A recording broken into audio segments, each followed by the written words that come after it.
कहानी की शुरुआत में हम जैन नाम की एक लड़की को देखते हैं जो समंदर में बहकर एक आइलैंड पर आ गई थी।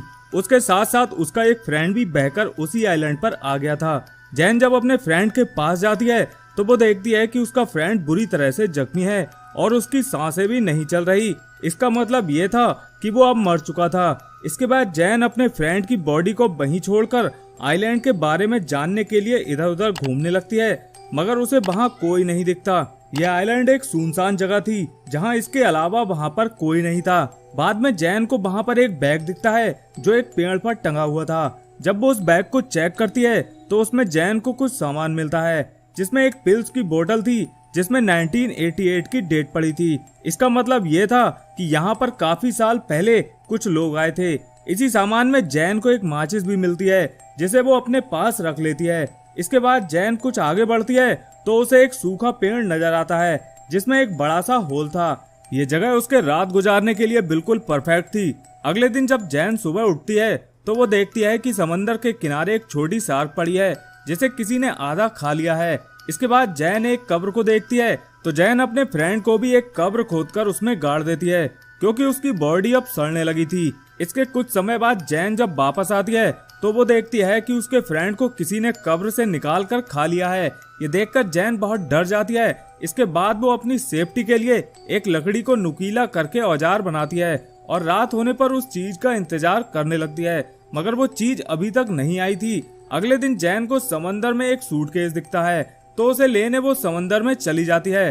तभी उसे अपने नीचे कुछ महसूस होता है और जब जैन नीचे जाकर देखती है तो उसे वहाँ एक बड़ा सा होल दिखाई देता है जो देखने में बहुत ही ज्यादा अजीब था। ये देखकर जैन तुरंत समंदर से बाहर आ जाती है और उस सूटकेस को चेक करने लगती है जिसमें उसे कुछ कपड़े और शूज मिलते हैं। वो उन्हें पहन लेती है और रात होने पर उस चीज का वेट करने लगती है। तभी जैन को अपने ऊपर एक प्लेन दिखाई देता है और वो सिग्नल के लिए फ्लेयर गन का इस्तेमाल करती है, मगर इसका कोई भी फायदा नहीं होता क्योंकि वो प्लेन तब तक जा चुका था।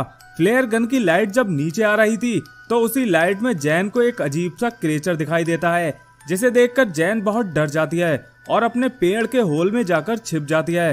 क्रिएचर उसे ढूंढने की बहुत कोशिश करता है मगर जैन उसे कहीं भी नहीं मिलती और ये रात ऐसे ही कट जाती है। अब सुबह जैन हर हाल में यहाँ से निकलना चाहती है तो वो सूटकेस में लाइफ जैकेट डालकर वहाँ से निकलने की कोशिश करती है, मगर वो सूटकेस कुछ दूर जाने पर खुल जाता है और उसका ये प्लान भी फेल हो जाता है।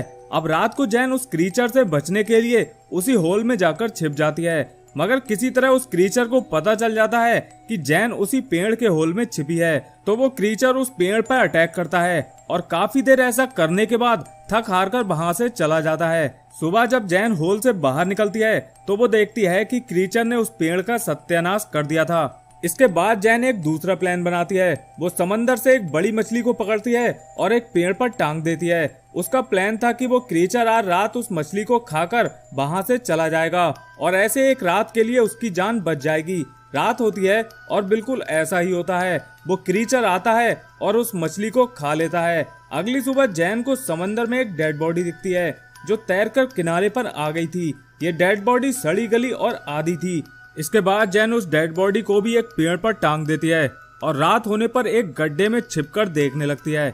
इसके बाद वो क्रीचर वहां आता है और उस डेड बॉडी को खाने लगता है। जैन पहली बार उस क्रीचर को इतने पास से देखती है। अगली सुबह जैन अपने लिए एक झूला तैयार करती है ताकि वो क्रीचर से बच सके, क्योंकि जैन ने अब उस क्रीचर की हाइट को देख लिया था और वो पेड़ की ऊंचाई पर एक झूला बांधती है और उसमें जाकर बैठ जाती है। अब रात होती है और वो क्रीचर वहां फिर से आता है और वो झूले वाले पेड़ को जोर जोर से हिलाने लगता है क्योंकि क्रीचर जैन तक नहीं पहुंच सकता था। झूला हिलने की वजह से जैन नीचे गिर जाती है और अपनी जान बचाने के लिए भागने लगती है, मगर तभी जैन देखती है कि वो क्रीचर जमीन से तेज तो पानी में दौड़ रहा था। इसके बाद अचानक से वो जैन के सामने आ जाता है और जैन पर अटैक कर देता है, मगर जैन अपने बनाए हुए औजार को उस क्रीचर के अंदर घुसा देती है, मगर वो क्रीचर जैन को उठाकर फेंक देता है। तभी जैन देखती है कि वो क्रीचर अब वहां से जा चुका था।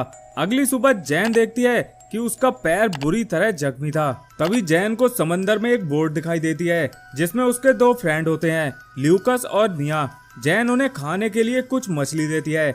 इसके बाद जब इनकी पेट पूजा हो जाती है तो जैन उस क्रीचर के बारे में इन दोनों को बताती है, मगर इस बात पर ये दोनों बिल्कुल भी यकीन नहीं करते। वो दोनों जैन से कहते हैं कि हम पिछले 5 दिनों से समंदर में भटक रहे हैं और अब जाकर हमें ये आइलैंड मिला है, तो हम यहाँ से नहीं जाना चाहते।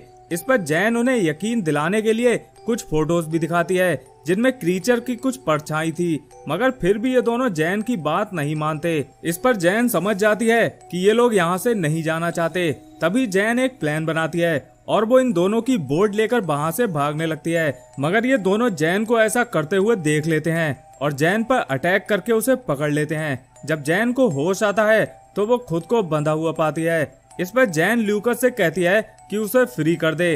ल्यूकस और निया ऐसा नहीं करते। इसके बाद निया वहाँ से चली जाती है और ल्यूकस वहीं पर जैन के पास ही रहता है। जब निया समंदर के किनारे टहल रही थी तब वो क्रीचर वहां आकर निया पर अटैक कर देता है और उसे खींचकर समंदर के अंदर ले जाता है। हालांकि निया की आवाज सुनकर ल्यूकस वहां पहुंचता है, मगर तब तक बहुत देर हो चुकी थी। इसके बाद ल्यूकस भी डर के मारे पेड़ पर चढ़ जाता है। जब सुबह होती है तो हम देखते हैं कि ल्यूकस अभी भी पेड़ पर ही चढ़ा हुआ था, मगर जैन उसे बताती है कि वो क्रीचर सिर्फ रात में ही अटैक करता है। ये सुनकर ल्यूकस की जान में जान आती है और वो पेड़ से नीचे उतरता है। इसके बाद जैन ल्यूकस से कहती है कि हमें इस आइलैंड से जल्द ही निकलना होगा। इस पर ल्यूकस भी जैन की बात मान जाता है और ये लोग अपना कुछ जरूरी सामान और खाने के लिए कुछ मछली लेकर वहाँ से जाने लगते हैं। तभी जैन बोर्ड में बहुत सारा खून देखती है और वो समझ जाती है कि ल्यूकस और निया ने जिंदा रहने के लिए इन 5 दिनों में किसी इंसान को मारकर खाया है। इसके बाद ल्यूकस को पानी में वही क्रीचर दिखता है, जिससे डरकर ये लोग बोट को चारों तरफ से ढक लेते हैं, मगर वो क्रीचर इनकी बोट पर अटैक करके जैन को पानी में ले जाता है। मगर जैन अपने चाकू से उस क्रीचर पर कई बार अटैक करती है। इतने में ल्यूकस भी जैन को बचाने के लिए पानी में आ जाता है, मगर वो क्रीचर जैन को छोड़कर ल्यूकस को पकड़ लेता है और उसे एक बड़े से होल में ले जाता है। इसके बाद जैन तैरकर किसी तरह फिर से उसी आइलैंड पर आ जाती है।